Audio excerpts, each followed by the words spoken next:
This episode is brought to you by Shopify. Forget the frustration of picking commerce platforms when you switch your business to Shopify, the global commerce platform that supercharges your selling wherever you sell. With Shopify, you'll harness the same intuitive features, trusted apps, and powerful analytics used by the world's leading brands. Sign up today for your $1 per month trial period at shopify.com/tech, all lowercase. That's shopify.com/tech. The PC gave us computing power at home, the internet connected us, and mobile let us do it pretty much anywhere. Now generative AI lets us communicate with technology in our own language using our own senses. But figuring it all out when you're living through it is a totally different story. Welcome to Leading the Shift, a new podcast from Microsoft Azure. I'm your host, Susan Ettlinger. In each episode, leaders will share what they're learning to help you navigate all this change with confidence. Please join us. Listen and subscribe wherever you get your podcasts.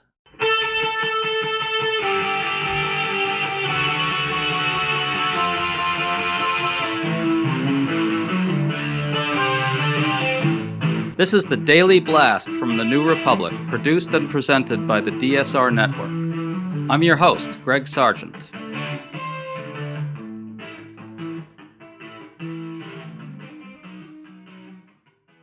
Donald Trump is already unhappy about the pace of deportations under his presidency. The Washington Post reports that Trump officials have instructed ICE to aggressively ramp up the number of daily arrests to make Trump happy, even setting quotas and threatening to discipline those who fall short of them. But something else in this report caught our eye. The pressure to meet those quotas will make it more likely that ICE officials sweep in non-criminal immigrants, which reveals the absurdity of all the Trump White House propaganda on deportations we've been seeing. They'll now have to target less dangerous offenders to keep up appearances that Trump is strong and powerful. Today we have a great guest to demystify all this. Deborah Fleischaker, a former senior official at ICE and the Department of Homeland Security for many years, including during the first Trump administration. Deborah, thanks for coming on. Thanks for having me. I'm happy to be here. So this Washington Post report says that officials with ICE have been informed by Trump officials to arrest at least 1,200 to 1,500 people per day because Trump is disappointed with his mass deportations so far. Trump people are denying this, but the bottom line is they really are asking for a very large, ramped-up deportation total, even if they're not asking for exact quotas. Can you put this in perspective for us? How many average arrests were we seeing daily under Biden, and how big a scaling up would what Trump wants really amount to? Look, it would be a huge increase. I don't have the exact numbers, but it would be we were arresting probably around 300 a day under the Biden administration. So going up to 1,200 a day would be, an exponential increase in arrests. I'm not even sure that they could do that many arrests. But what it would mean is that they have to focus on where they can get numbers, not where they can go after the biggest public safety threats. And from my perspective, you want to make sure that you're handling those public safety threats first. Now, you could do arrests at people who are checking in at ICE offices. That wouldn't be how I would suggest people do it. It would, they're already complying, but they could do that. It just, again, means that we're diverting resources from the people who I think the Trump administration promised to focus on and who I would argue we should be focusing on.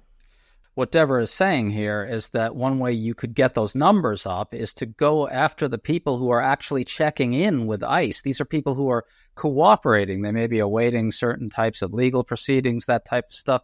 These are not people who are trying to evade the law. They're cooperating with ICE, and you could arrest them to get those numbers up. It's absurd. So you were at DHS during the first Trump administration. At the time, they also tried to hit new deportation levels and failed, right? What was your role there? Why weren't they able to hit new targets? And how is what we're seeing now different from Trump 1.0? It is hard to get numbers up. The Obama administration did increase the number of deportations, of removals. And so, for the Trump administration under Trump 1.0 to continue to increase them was challenging given the resources in terms of the dollars you had to put towards that and the number of law enforcement officers you had to put towards that. In Trump 2.0, they're trying to increase those variables, certainly with the number of people they're putting towards it, given that they're asking other law enforcement agencies to basically give up their normal day jobs and become immigration enforcement officers. But it's still the aperture of the system, to remove somebody, you need a final order of removal, and you need agreement from the home country that they'll accept them. That doesn't always happen quickly. You also have a set number of planes. You have a set number of seats.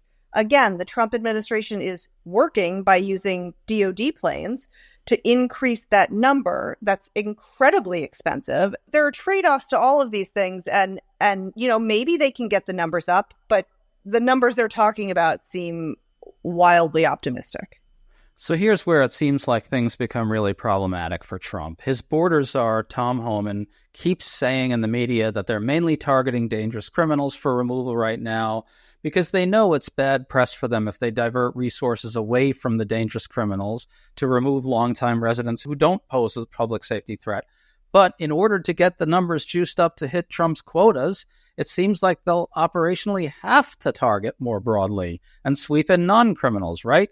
Can you lay that out for us? Explain why that's the case? I think that's exactly right. Enforcement actions are generally done very carefully and thoughtfully. You need to confirm where somebody is. You have to know when you're going to arrest them, that you're arresting them when you're not going to be in danger as a law enforcement officer. You're trying to sort of carefully calibrate time and place, right? You don't necessarily want to do it in front of their kids. You don't where it's going to be more challenging and emotionally traumatic for people. There's lots of things you want to think about when you're planning an enforcement operation. If numbers are the only thing that matter, you're going to stop doing the enforcement operations that are more difficult, which are often the criminal undocumented population, and go after the people who you feel safer going after, who you can do more quickly with less planning. But that has public safety implications because we want to be going after the most dangerous people. We want to be going after the worst of the worst and the people who have been released from prisons and jails after serving their sentences. Those are the people we want to be removing. Can I ask, just to focus in on this population of people who are showing up at ICE offices to check in, you could see a scenario where boosting these quotas and starting to target those people would actually make migrants less likely to check into ICE offices and cooperate in that sense, right? Oh, absolutely. I mean, it's the law of unintended consequences here, right? So maybe you get a week or 2 weeks of great arrest numbers because you're getting the people who are sort of presenting themselves to you every day. But eventually people are going to get hip to that, and they're going to stop showing up, which is bad for the system writ large. It drives down the arrest numbers, so you're not even getting what Trump wants. And you're stopping people who want to cooperate with the government from cooperating with the government. It seems to me the fact that ICE officials are leaking all this right now is potentially an indication that they don't want that kind of pressure on them to ramp up deportations or arrests to the numbers Trump is demanding, that they see this as counterproductive. As someone who has been at ICE, is that what it looks like to you? And are you in touch with current ICE officials or agents about all this? No need for names. If you could just tell us what you're hearing from these people. I think that the men and women of ICE enforcement and removal operations, the people who generally are responsible for immigration and interior immigration enforcement, are hardworking law enforcement officers who want to do a good job. They are being put in an impossible situation where they're being asked to do more than they can. When I was there, we asked them to do more all the time. And we were told at the time, we don't have the resources. We're tapped out. We're already doing more with less, and we don't have more people or money to throw at the problem. Now the Trump administration is going well beyond what we were doing and asking them to do even more. Now, they're trying to throw bodies at the problem, but it doesn't solve at some point you can't get blood out of a stone, right? Like they can do what they can do, but no more than that. And do I think that, I am in contact with folks at ICE. I think everybody is working really hard, and I think they are trying to do what people are asking of them. But yes, I think that there's going to be an increasing level of frustration that people don't understand what their job actually requires and what they need to do it well. And they're being asked to cut corners that they shouldn't cut corners on. Are people saying to you that that this risks actually backfiring and making people less safe because it will divert resources toward the easy pickups? Look, that's not how they talk about it. They don't say, oh, it's going to make us less safe. But what they do say is we can't do it, right? It simply isn't possible to do what's being asked of us. We have been working really hard. We have been working at 100%. And so we can't just manufacture more people, more work. We can't now do 200%. We can only do what we can do. I'm hearing that. Other people I'm talking to are hearing that. So I think that's I can't say whether it's common or not, but it's certainly a regular refrain.